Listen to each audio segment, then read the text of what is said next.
ខ្ញុំបានចំណាយពេលអស់2ថ្ងៃដើម្បីកសាងទីលានប្រយុទ្ធ Dinosaur មួយទុកសម្រាប់ឲ្យ Dinosaur វាខាំគ្នា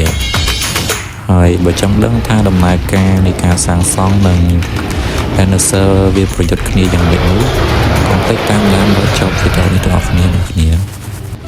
តោះ Hello អ្នកគ្នាជួបជាមួយខ្ញុំ SA Gaming ថ្ងៃនេះដែរយើងមានវីដេអូមួយនិងវីដេអូហ្នឹងយើងធ្វើការសាងសង់ទីលានប្រយុទ្ធ Dinosaur ដែលខ្ញុំបានដាក់ដូចនៅក្នុង intro ខាងមុខហ្នឹង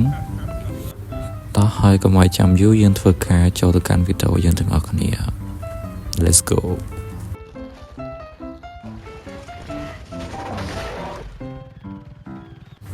តោះចឹងយើងមកដល់កន្លែងដែលយើងចង់ធ្វើហើយគឺកន្លែងនេះវាស្អាតមែនតើចឹងខ្ញុំsẽចិត្តតែធ្វើហ្នឹងហើយជំហានដែលយើងត្រូវធ្វើគឺយើងត្រូវការយកfoundation ត្រីកោណណាគ្នាយើងយកវាមកដាក់វាចេញរាងមូលហើយចាំយើងប្រើការ៉េណាគ្នាចឹងយើងមើលតាមហ្នឹងទៅណាគ្នាខ្ញុំនឹងសារវីដេអូអី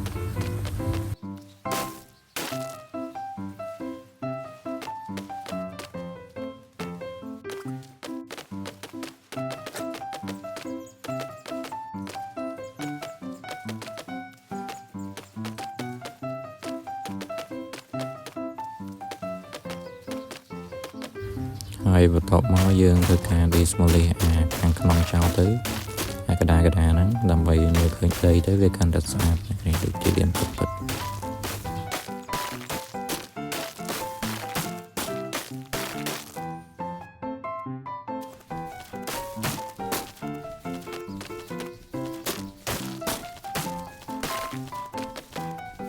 ហើយបន្ទាប់ពីបំបែកខាងក្នុងរួចមកខ្ញុំក៏បានឡើងសាក់មើលតិចឃើញថាវារាងមូលល្អហើយប៉ុន្តែគាត់ថាវាទូចចឹងយើងត្រូវការព្រិចវាថែមតិចទៀតណាគ្នា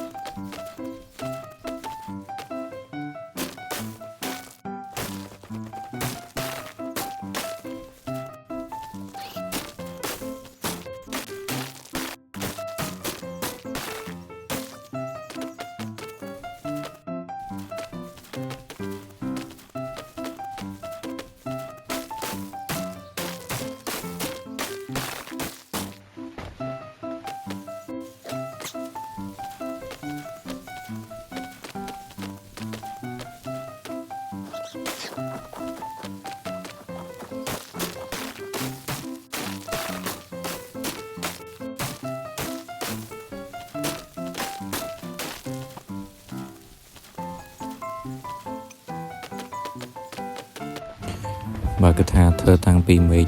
ភ្លៀងរហូតដល់មេឃរាំងហើយបាទនៅអារម្មណ៍ឆេចឡើយទេប៉ុន្តែវាក៏ចិត្តហើយដូចនៅគ្នាចឹងយើងបោះវិធីទៀតមក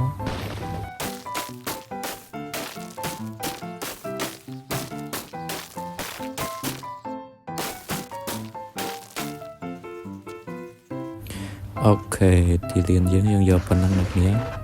វាធំឯប៉ុណ្ណឹងអ្នកគ្នាចឹងយើងធ្វើការទៅដាក់លវងសងខាងនៅគ្នាដាក់ត្រង់ដៃចុះចឹងយើងធ្វើការទៅដាក់ត្រង់របស់គ្នាហើយពេលដាក់ត្រង់ហ្នឹងនៅគ្នាសាមមកថាធ្វើក្នុងចិត្តហើយអត់បាន record នៅគ្នា record អត់ជាប់ឯណាចឹងគឺជាប់បានបន្តិចហ្នឹងឥឡូវហើយនៅគ្នាហើយក៏បានទៅការដាក់ចដាដាក់ច្រាខាងក្នុងដើម្បីមើលទៅវាកាន់តែស្អាតនៅគ្នា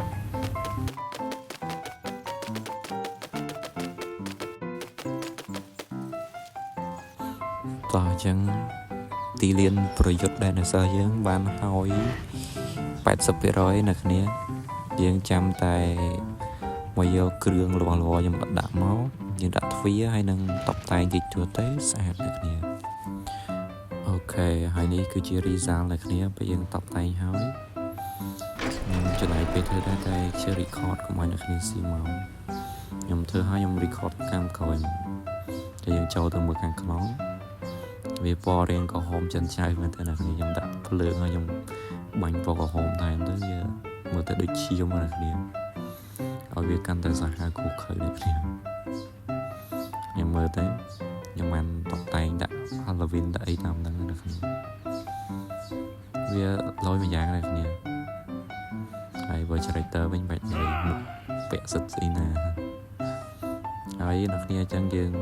ទីលានយើងប៉ុណ្ណឹងអ្នកគ្នាតមកទៀតយើងធ្វើការដាក់សัตว์វាយក្នុងនឹងអ្នកគ្នាតោះ let's go ហើយគូប្រកួតទឹកទី1យើងយកមកនោះគឺលមាសជាមួយនឹងជ្រូកប៉ាជេអ្នកគ្នាមិនដឹងថាខាងណាឈ្នះទេឲ្យមួយទូចឲ្យមួយធំមែនតើតែយើងចាប់ដើមតែម្ដងទៅ Round 1 Fight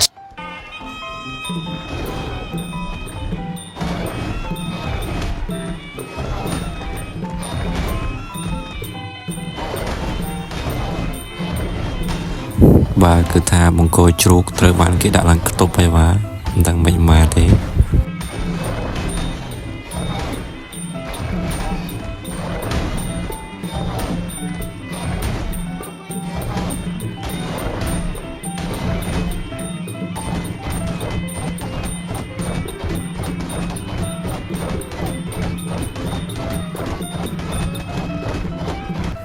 បាទគឺថាបង្គោលជ្រូកត្រូវបានគេដាក់បាយលេវអត់ហើយបាទអញ្ចឹងគឺថាអ្នកឈ្នះគឺជារមៀតែយើងចូលទៅគូថ្មីបាទគឺថាគូមួយនេះកាន់តែសាហាវហើយបាទគឺរែកខ្មោចប៉ះរែកខ្មោចបាទទៅចាំឡើងថាម៉េចយើងតាមទាំងអស់គ្នាតោះ let's go Round 1 Fight បាទគាត់ទៅចូលទៅរកព្រាមបង្គោលខៀវចិត្តឆៅទៅម្ដងចូលទៅខំបង្គោលក្រហមមុនហើយក៏បានស្រីរោមួយហើយបង្គោលក្រហមក៏បានរោដូចគ្នាតមកក៏បានវាយគ្នាបាទ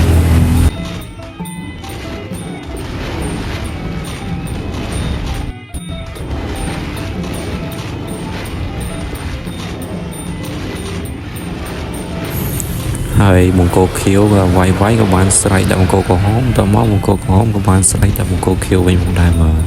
ហើយក៏ធ្វើការវាយគ្នាតទៀត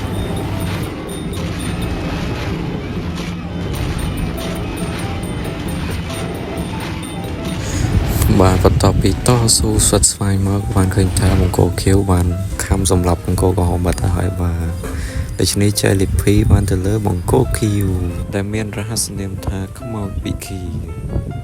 ហើយក៏ចូលរួមអបអរផងដែរបាទហើយវីដេអូយើងក៏បានជាមកដល់ទីបញ្ចប់ផងដែរអរគុណអ្នកគ្នាចំពោះការទស្សនារហូតដល់ចប់ជួបជាមួយខ្ញុំពេលវេលាក្រោយទៀត Goodbye